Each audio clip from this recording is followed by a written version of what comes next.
끝으로 너희가 주 안에서와 그 힘의 능력으로 강건하여지고 마귀의 간계를 능히 대적하기 위하여 하나님의 전신 갑주를 입으라. 우리의 씨름은 혈과 육을 상대하는 것이 아니요 통치자들과 권세들과 이 어둠의 세상 주관자들과 하늘에 있는 악의 영들을 상대함이라. 아멘.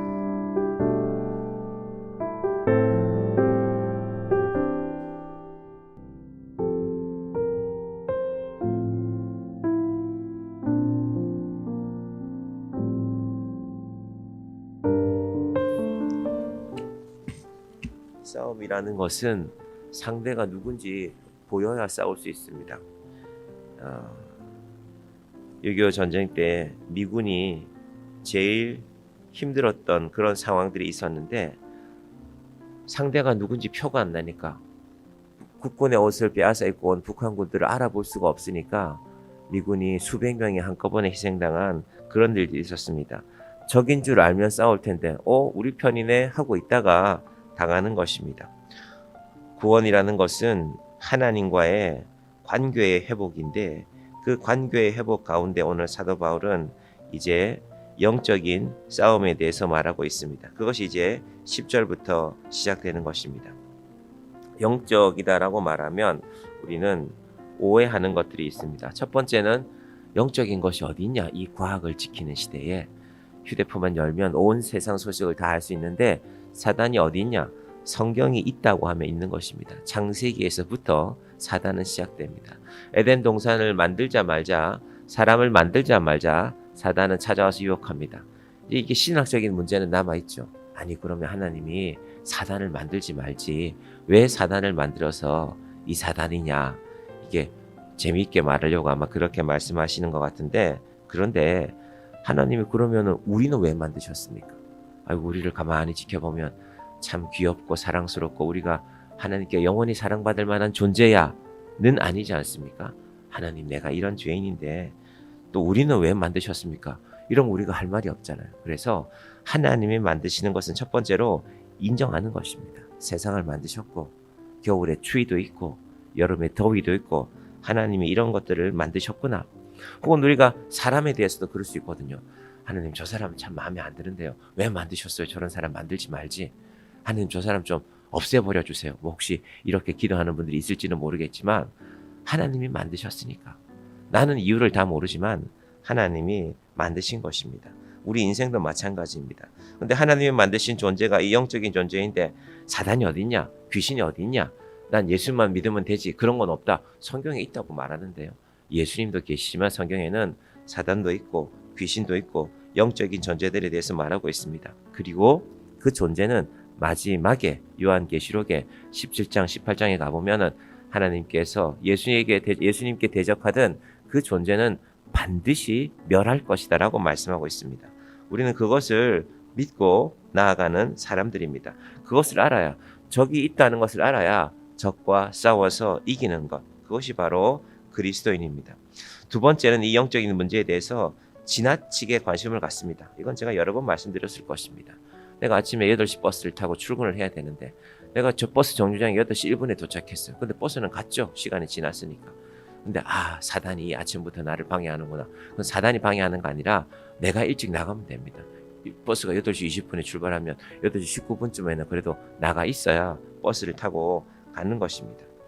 아침에 밥을 먹다가 숟가락이 떨어져도 영적인 문제고, 컵에 물이 쏟아져도 영적인 문제고, 그건 물이 쏟아진 것이고 숟가락이 떨어진 것입니다. 이런 것들을 영적인 문제로 보는 것이 아닌 것 또한 영적인 것입니다.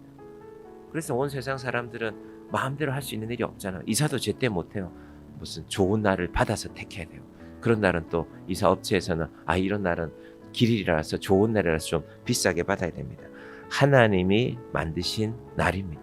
하나님이 만드신 날을 우리는 그 날 아래서 하나님의 은혜 안에서 살아가는 것입니다. 자, 이 두 부류, 영적인 건 없다고 말하는 부류와 세상 모든 일들은 다 영적이라고 말하는 그런 것에 대하여서 사단은 공격하는 것입니다. 어떻게 공격하는가? 창세기 1장부터 하나님이 태초에 천지를 창조하셨다는 그 이유부터, 우리는 천지라는 한자를 쓰니까 하나님이 하늘도 만드시고 땅도 만드셨구나, 그것도 맞지만 유대인들은 이 천지라는 말을 창세기 1장 1절을 해석하기를 하나님은 보이는 것도 만드셨다. 보이는 것, 나무도 지으시고 땅도 만드시고 바다도 만드시고 그 하나님께서 보이지 않는 것, 저 하늘 끝에 있는 거 우리가 보이지 않잖아요. 또 우리 시력이라는 게 너무 거리가 멀어져도 보이지 않죠. 보이지 않는 것도 하나님이 만드셨음을 인정하는 것, 그것이 유대인들의 믿음입니다. 여러분, 오늘도 우리는 보이는 것들도 보고 살아가고 사람 마음 보이지 않거든요. 그럼 사람 마음을 우리가 볼 수 있습니까? 선하고 착한 것처럼 보이지만 아이고 알고 보니까 이 사람이 이런 사람이었는데 인생을 살다 보면 그런 일들이 있죠. 그래서 보이지 않는 것도 하나님이 만드셨으니 하나님이 만드셨다는 것은 하나님의 손길 아래 있다는 것입니다. 자, 사도 바울은 이제 에베소서를 정리하는데 오늘 이 10절 말씀부터 이 영적인 세계에 대해서 영적인 세계를 볼 줄 알아야 된다라고 먼저 말씀합니다. 그게 오늘 본문입니다. 자, 10절부터 볼까요? 끝으로 너희가 주 안에서와 그 힘의 능력으로 강건하여지고 마귀의 간계를 능히 대적하기 위하여 하나님의 전신갑주를 입으라. 사도 바울이 에베소에 2년 이상 살아보았습니다. 아, 에베소라는 곳이 이런 곳이구나. 너희들 영적인 싸움 가운데 있다. 정신 똑바로 차리고 전신갑주를 입어야 된다. 무거운 갑옷이 아니라 영적인 전신갑주, 마귀와 대적해서 싸우기 위한 전신갑주에 대해서 말씀하는 것입니다. 먼저 전신갑주를 입기 전에 우리가 싸움하는 존재다. 혹은 씨름하는 존재다. 12절 우리의 씨름은 혈과 육을 상대하는 것이 아니요 통치자들과 권세들과 이 어둠과 세상 주관자들과 하늘에 있는 악의 영들을 상대함이라. 이것이 우리의 씨름이라는 것입니다. 사단의 세력이라는 것이 존재하고 있고 그 대적과 싸우기 위해서는 힘이 있어야 되는데 그 힘이라는 것은 어디에서 나오는 것인가를 이제 바울이 말씀하는 것입니다. 어디에서 나오는가? 10절 잘 보실까요? 10절 너희가 주 안에서와, 지금까지 계속 바울이 강조해온 것입니다. 주 안에 있어야 된다. 엔 크리스토, 예수 안에 있는 것이 너희가 사는 것이다. 예수 안에 있는 것이 너희가 영적인 힘을 얻는 길이다. 주 안에서와 그 힘의 능력으로 강건하여지고.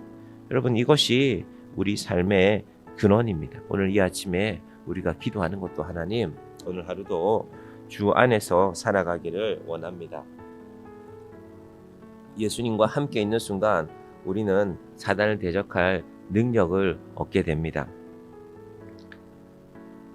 제가 군대에 있을 때 이렇게 6.25 전쟁에 관한 역사책들이 쭉 중대 안에 있었어요. 그래서 다른 책이 잘 없으니까 그런 책들을 여러 권 보게 되었습니다. 그때 제가 한 가지 느꼈던 게 있어요.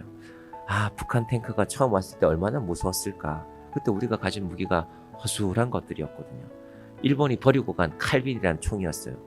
미군이 오래전에 쓰던 총이었고, 어떤 군대에는 또 일본이 버리고 간 총 들고 있던 군대도 있었고, 그거는 한 발 쏘고 나면 또 장전하고 한 발 쏘고 나면 한 번에 막 수십 발을 쏘도 이 전쟁이 할까 말까인데, 북한은 그런 총 들고 내려왔거든요. 러시아가 제공해 준 거, 소련이 제공해 준 거. 어떻게 싸웠을까? 그러다가 이제 그 전쟁의 양상이 바뀔 때가 있습니다. 저 탱크가 두려웠는데 이제 유엔군이 갖고 온 무기, 미군들이 준 무기를 갖고 싸우니까 든든한 거예요. 아, 싸울 무기가 있어야 싸우는 것이구나. 여러분, 이 아침에 우리가 기도하는 것이 싸울 무기가 되는 것입니다. 기도 안 하면 갑자기 놀래죠. 이런 일이 생기네. 어떡하지? 내 인생에 이런 일이 찾아왔네. 어떡하지? 근데 기도하는 사람들은 아, 이건 사단이 나하고 이제 한판 해보자는 것이구나. 정신 차리고 더 기도해야 되겠구나. 바로 이것이 영적 전쟁의 시작입니다. 자, 우리는 예수 안에 있어야 되는데 마귀도 무기가 있습니다. 11절에 뭐라고 하냐면요. 마귀의 간계라고 합니다. 간계, 교활하고 교묘한 술책. 여러분, 마귀가 다가오면서 나 마귀다! 그러고 오지 않습니다. 숨어서 옵니다. 선행이라는 이름으로, 사단이라는 이름으로. 여러분, 그래서 이단들이 얼마나 많은 봉사를 하는지 모릅니다. 이단들이 각 지자체마다요 예산들을 배정해 놓습니다. 이번에 너희는, 예를 들면 원주시에는 그런 게 한번 공개된 적이 있어요. 너희는 원주시에 특히 성탄절 즈음 해서 2억 원을 쓰라.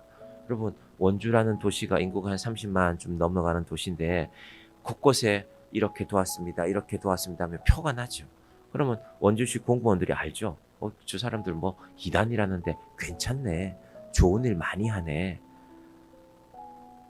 간계, 교활하고 교모하게 쓰는 술책이 바로 간계입니다. 정신을 똑바로 차리고 바라보아야 된다는 것입니다. 사단의 최종 목표가 그런 데 있습니다. 사단의 최종 목표는요, 그 간계를 통해서 하나님과 우리 사이의 관계를 깨트려 놓는 것입니다. 아유, 하나님 믿어도 별거 없네. 대단한 일이 생기지 않네. 그럼 사단은 성공한 것입니다. 박수를 치고 환호를 할 것입니다. 그럼 그래서 항상 우리가 기도할 때도 하나님, 오늘도 이 마귀의 사단의 간계를 깨트리는 하나님의 능력을 주셔야 됩니다. 제가 예수 안에 있어야 됩니다. 우리 교회가 임직식을 앞두고도 여러분 기도하시기를 바랍니다.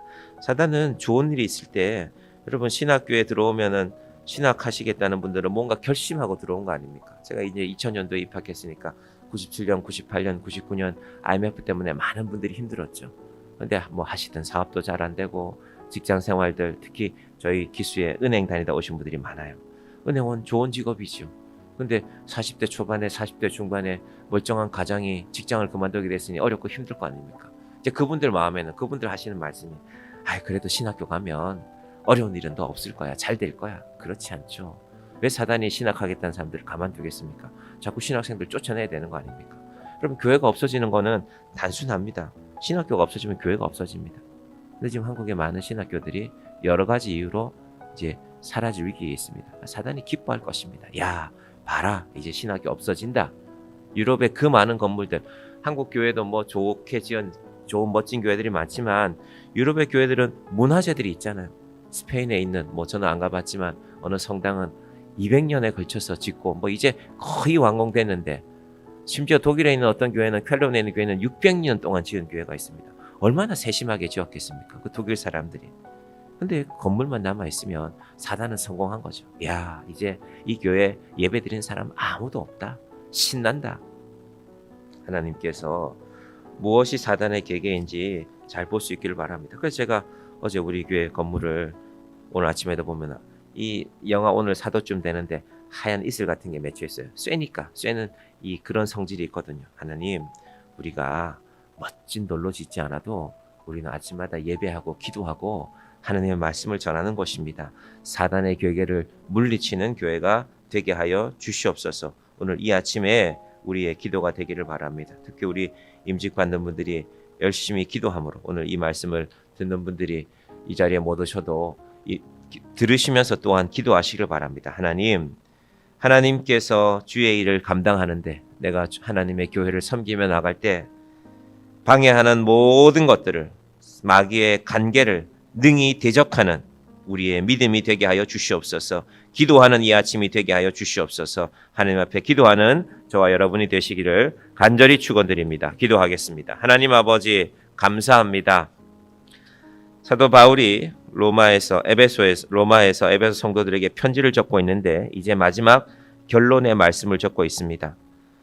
마귀의 간계를 능히 대적하기 위하여 하나님의 전신갑주를 입어라. 이제 내일은 그 하나님의 전신갑주가 무엇인지 구체적으로 살펴볼 것인데 그 첫 번째가 진리로 너희의 허리띠를 띠라는 것입니다. 아버지 하나님, 우리는 세상에서 우리의 옷이 허리띠가 없어서 옷이 줄줄 내려가면 부끄러운 줄을 아는데 우리가 진리의 허리띠를 띠지 못하여서 하나님의 말씀이 무엇인지도 알지 못하며 예수 믿는다고 살아가고 있지 않습니까? 마귀의 간계를 능히 대적하기 위하여 예수 안에서 우리에게 능력을 주시되 진리의 허리띠를 날마다 띠고 오늘도 점검하고 하나님, 오늘도 말씀의 띠를 띠고 나아갑니다. 오늘 이 하루를 지켜주시옵소서. 우리의 육체의 연약함 가운데도 주님 함께하여 주시옵소서. 하나님 주시는 능력으로 말미암아 주의 일을 감당하는 주의 자녀들이 되게 하여 주시옵소서. 특별히 임직받는 분들이 기도함으로 준비하고 하나님, 교회를 섬겨가는 주의 일에 이 부족한, 이 연약한 자들을 사용하여 주시니 감사합니다. 이 마음으로 함께 나아가며 기도하며 나아가는 이 아침이 되게 하여 주시옵소서. 교회의 성도들도 사랑하는 마음으로 아버지 하나님, 임직받는 이들을 위해서 기도하고 참으로 하나님께 세우시는 자들이 하나님의 이 귀한 일을 아름답게 감당하는 정향교회가 되게 하여 주시옵소서. 사순절 기간입니다. 하나님께서 우리를 위하여 아들을 주셨습니다.